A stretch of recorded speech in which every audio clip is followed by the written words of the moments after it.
The manager had just told my granddaughter that people like her, deemed incompetent, were banned from attending the company gathering.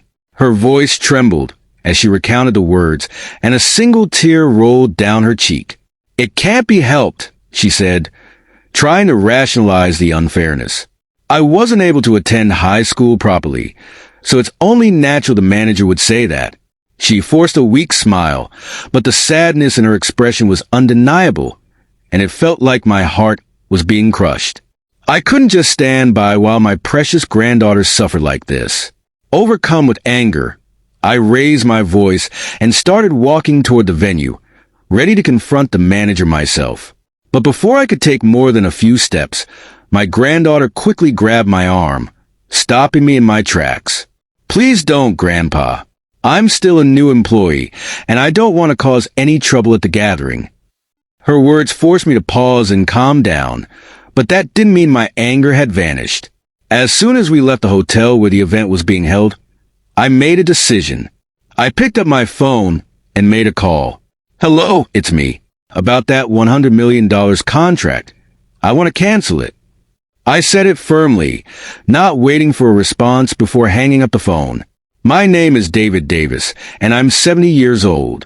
I retired from the business world several years ago, and now live a relatively peaceful life. But sitting idly at home never really suited me, so when a friend from my past asked if I could help out with his landscaping business, I eagerly agreed. I've loved plants and trees since I was a child, so spending my weekdays tending the gardens at hotels and parks has been a perfect way to stay active. Before I retired, I ran a successful company, but last year I passed the role of CEO to my eldest son. Most of my life was spent in the office, so working outdoors now is a refreshing change that I truly enjoy. One day, as I was working in a nearby park, tending to the trees early in the morning, I heard a familiar voice behind me. "Thanks for your hard work, Dad," it said, and I quickly turned around to see my daughter standing there, holding a plastic bag from the corner shop in one hand. "Oh, you came," he exclaimed, smiling warmly at her. My daughter got married 25 years ago, but she settled down nearby, so she occasionally checks on me. "Mom said you were here, so I thought I'd drop by. It's been getting hotter lately, so be careful of heat stroke, okay?" She had a slightly worried expression on her face as she handed me a bottle of tea from her bag. "Thanks," I said, taking the bottle from her and unscrewing the cap. I was just about to take a break anyway, so the cold tea was perfect. As I drank it, I instantly felt a cooling sensation spread through my body. Ah, this is just what I needed. However, when I turned to face my daughter again, I noticed that her expression had become troubled. "What's wrong? Is something bothering you?" I asked, feeling concerned. She hesitated for a moment before responding. "Well, I've been a bit worried about Maria lately." Maria, my granddaughter, is 23 years old and had just started her career earlier that spring. Before she began working, she lived nearby and visited my house almost every day. I asked my daughter, "Did something happen at work?" "It's still early days. It's natural for her to have some worries." "I wish it were just that," my daughter sighed. "But she's been so listless every day. During dinner, she seems lost in thought and barely responds when we talk to her." Maria had always been a quiet child, but she loved engaging with her family, especially during meal times. For her to be so unresponsive and detached was unusual, and it worried me deeply. Remember how Maria was quite frail when she was younger? I wondered if she might not be feeling well, so I asked her about it, but she just said, "My body is fine." My daughter's voice cracked slightly as she continued, "But it's not like her to be this way." Maria had a weak constitution growing up, which often kept her from attending school, but she had recovered enough to pass her high school equivalency exam with flying colors a couple of years ago. That spring, she had secured a job all on her own, and we were all so proud of her. But now, it seemed like she had lost the spark that had driven her to succeed. "All right," I said, "I'll go see Maria tonight. Maybe she's having trouble talking about whatever it is with you or her mom. I'll see if she'll open up to me. My daughter nodded in agreement, and I resumed my work in the park, though my thoughts were now consumed with concern for my granddaughter. Later that evening, I arrived at my daughter's house. When I entered, guided by her, I saw Maria sitting in the living room. She must have heard the front door open, but she didn't even glance our way. She sat there, staring blankly ahead, lost in thought. Seeing her like this made my heart sink. I could immediately tell that the situation was more serious than I had initially thought. I asked my daughter to leave us alone, and I slowly approached Maria, sitting down next to her on the couch. "It's been a while. How have you been?" I greeted her casually, hoping to ease into the conversation. Finally realizing I was there, Maria turned to face me, her expression startled. "Oh, Grandpa," she murmured, trying to smile, but it was faint, and her voice lacked energy. It reminded me of the days when she was constantly in and out of hospitals, and it hurt to see her like this again. "You don't seem to be in high spirits," I said gently. "Are you feeling okay?" "Yeah, I'm fine. It's just that I'm still new to the workforce, and maybe the unfamiliar environment is wearing me out. But don't worry about me," Maria responded, though her voice trembled slightly. I nodded, though I wasn't convinced. "I remember you were assigned to the administration department, right? That must be tough." Maria tried to nod in agreement, but didn't elaborate. I could see that she was uncomfortable talking about her work, so I decided not to push her further. "Well," I said, "just don't push yourself too hard. When things get tough, rely on your family. We're all here for you, okay?" "Yeah, thanks, Grandpa," she replied softly, managing a weak smile. As we sat in silence, something caught my eye, a brand new women's blouse hanging on the curtain rod. "Is that yours, Maria?" I asked, pointing to the blouse. Initially, I thought it might belong to my daughter, but upon closer inspection, the design seemed to suit someone younger. Maria looked at the blouse hanging on the curtain rod and softly said, "Yeah, I got it for the upcoming company gathering." I nodded, understanding how much the event meant to her. "I see," I replied. "Maybe it'll be a good opportunity to get closer to your colleagues. Work might become a bit easier." Maria murmured quietly, "Yeah, maybe." But there was a hollowness in her voice, a sign that something deeper was troubling her.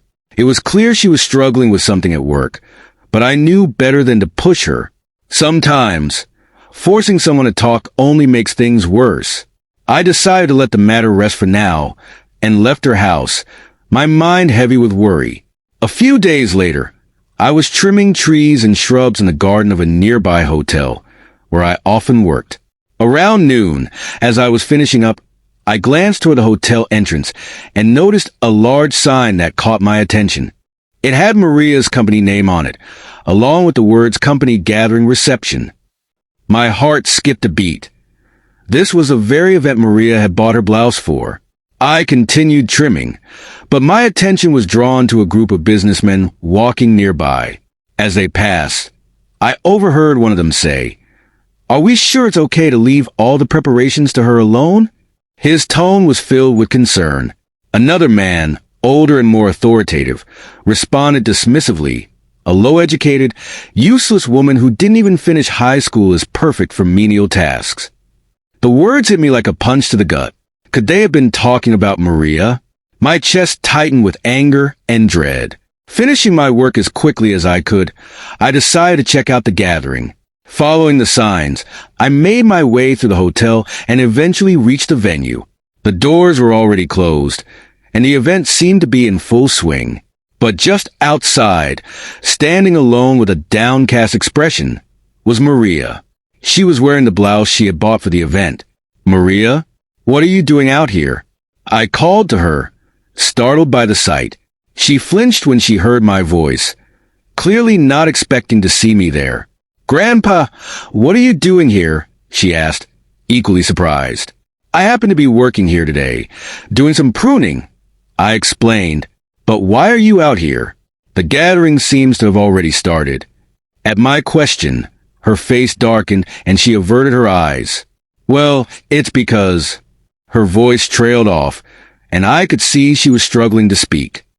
Maria, I said softly, I'm really worried. Can you tell me what's going on?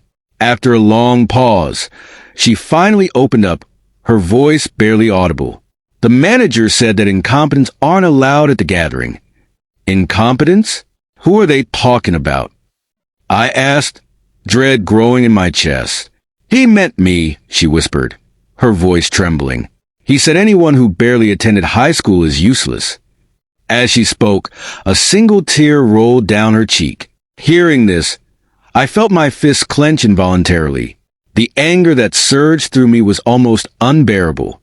I now understood that the cruel words I had overheard earlier had indeed been directed at Maria. Yet Maria, looking resigned rather than angry, continued in a quiet voice, "But it can't be helped. I didn't attend high school properly, so it's only natural for the manager to say that." She tried to force a smile, but it only made her look more heartbroken. My heart felt like it was being squeezed in a vice. "Nothing about this is natural or acceptable," I said, my voice rising in anger.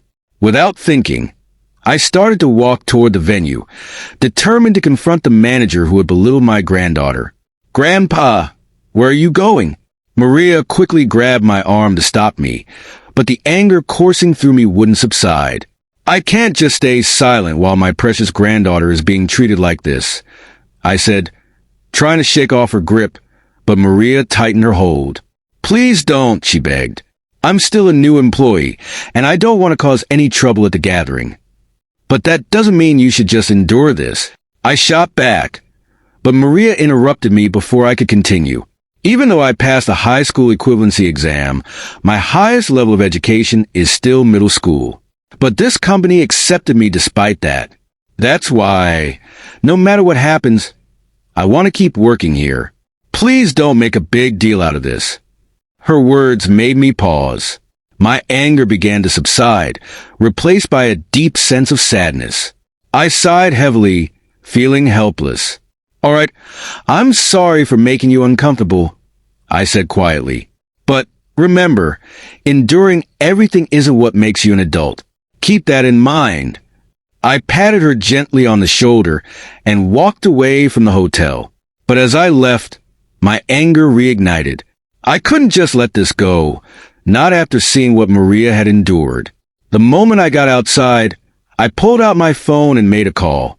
The person I was trying to reach was busy, and it took some time to get through. Finally, on the 20th ring, they picked up. "Hello, it's me. About that $100 million contract.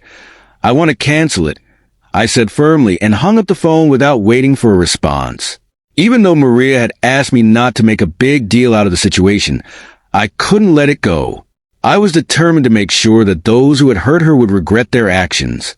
I murmured this to myself as I headed home, my mind already formulating a plan. A few days later, I returned to the company where I had previously served as CEO, accompanied by my secretary. Stepping into the office after so long felt both familiar and strange. My son, who had taken over as CEO, was sitting on the sofa when I entered. "It's been a while since you've come here, Dad," he said with a smile. "I'm sorry for dragging you into this mess." I shook my head. "You don't need to apologize," I replied. A few minutes later, there was a knock on the door. "Yes, who is it?" my son called. "It's Johnson. I've brought Robert with me," came the reply. At that, my son said, "Come in." The door opened, and standing there was Mr. Johnson, the CEO of Maria's company, along with a middle-aged man I instantly recognized. It was the same man who had called Maria low-educated and useless. I looked at Mr. Johnson. "Is this the Robert you mentioned?" I asked. "Yes," Mr. Johnson replied with a small nod, looking nervous. Before I could say anything more, Mr. Johnson suddenly bowed deeply to me and my son, his face pale. "I sincerely apologize for everything. I'll do anything." "Please reconsider the contract," he pleaded. Robert stood there, looking confused. He clearly had no idea what was happening. "Mr. Robert," I said, turning to him, Do you understand why your CEO is apologizing like this? No, I have no idea, Robert replied. The CEO just told me to come along, so I'm as confused as you are. His calm tone was irritating, but I remained composed. Let me explain, I said. I am the chairman of this company. My son here is the current CEO. Because of your actions, we are considering canceling the $100 million investment contract we had planned with your company. That's why Mr. Johnson is apologizing. Robert's eyes widened in shock. Wait a minute, he stammered. I'm in the administration department. I have nothing to do with the investment contract. How can this be my fault? He was clearly bewildered, unable to grasp the gravity of the situation. But I was just getting started. A few days after the company gathering, I visited the office where I had once served as chairman, accompanied by my secretary. Despite having passed the reins to my son, the current CEO, it felt strangely refreshing to be back in familiar surroundings. My son greeted me warmly as I entered the CEO's office, expressing his understanding of the situation. I'm sorry for dragging you into this mess, Dad, I said, apologizing. You don't need to apologize, he replied with a smile.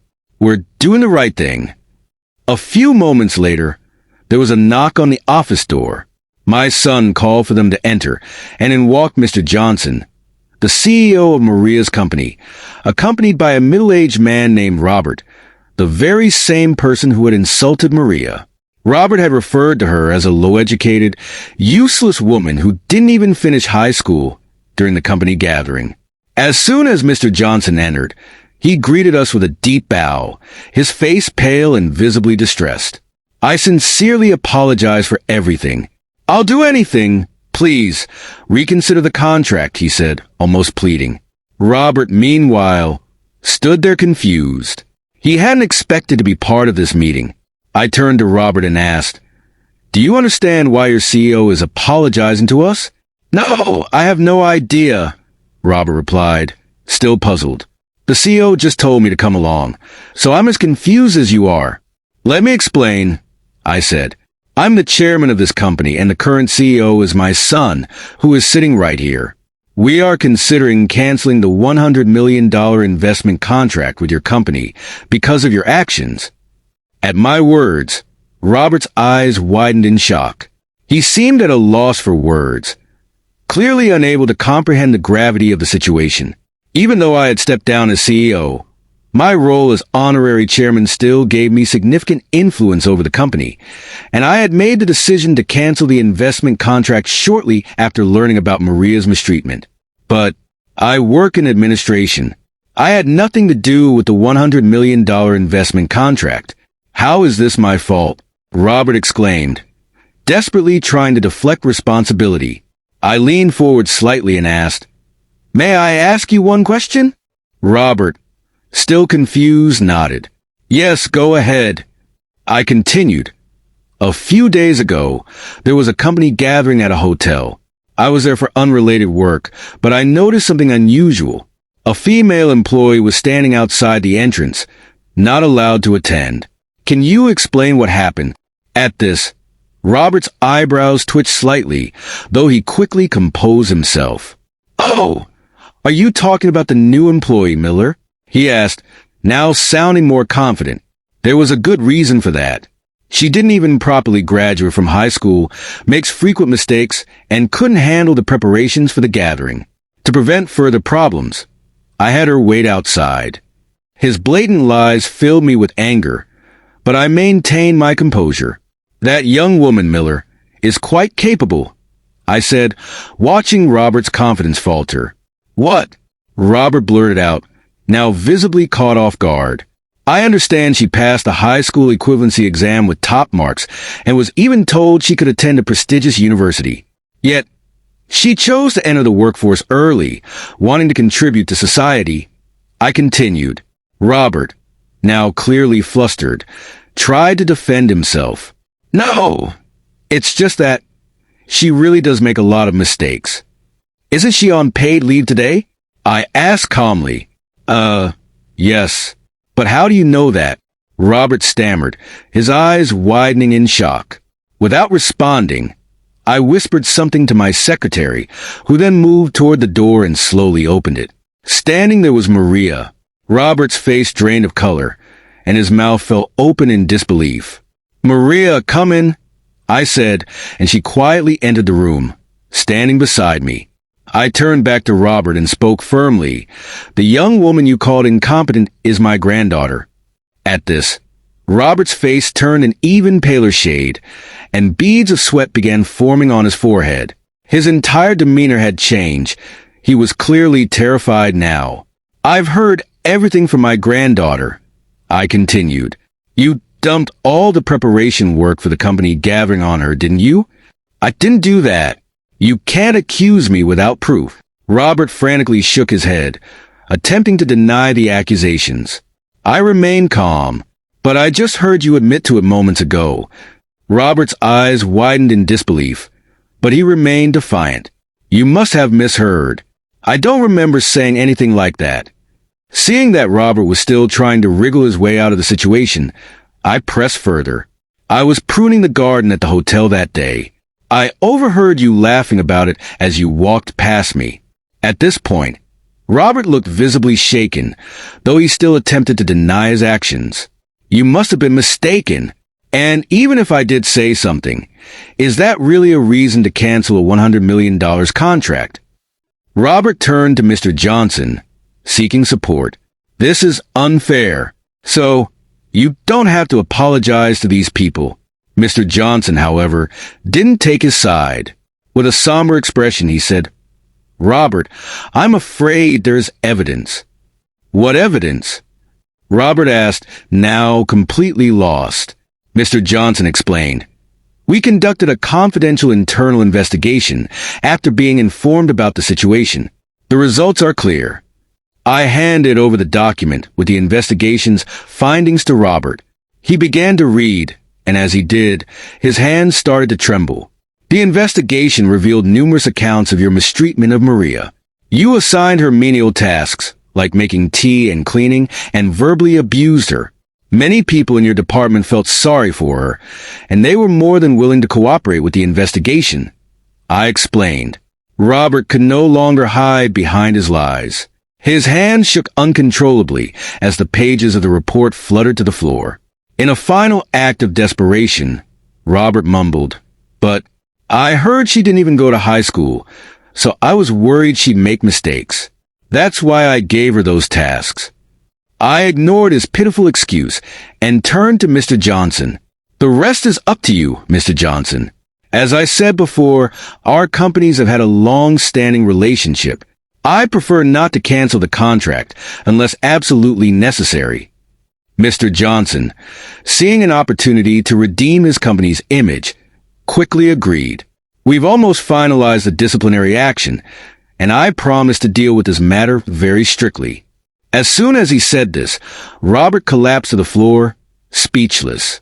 The investigation had uncovered that Robert had harassed not only Maria, but also several other employees who had lower academic backgrounds than his own. His pride in his prestigious university degree had led him to treat anyone without a similar education with disdain. Robert was subsequently dismissed from the company, and Mr. Johnson, taking full responsibility for his lack of oversight, voluntarily took a significant pay cut. With Robert gone, the $100 million contract was reinstated, and Maria was finally entrusted with her regular duties at work. She even received apologies from her colleagues, who had felt powerless to stop Robert's harassment. When I visited Maria after the dust had settled, I was relieved to see her smiling again, fully enjoying her work. While there would undoubtedly be more challenges ahead, I was committed to supporting her every step of the way. As her grandfather, I couldn't be prouder of her resilience and determination to succeed.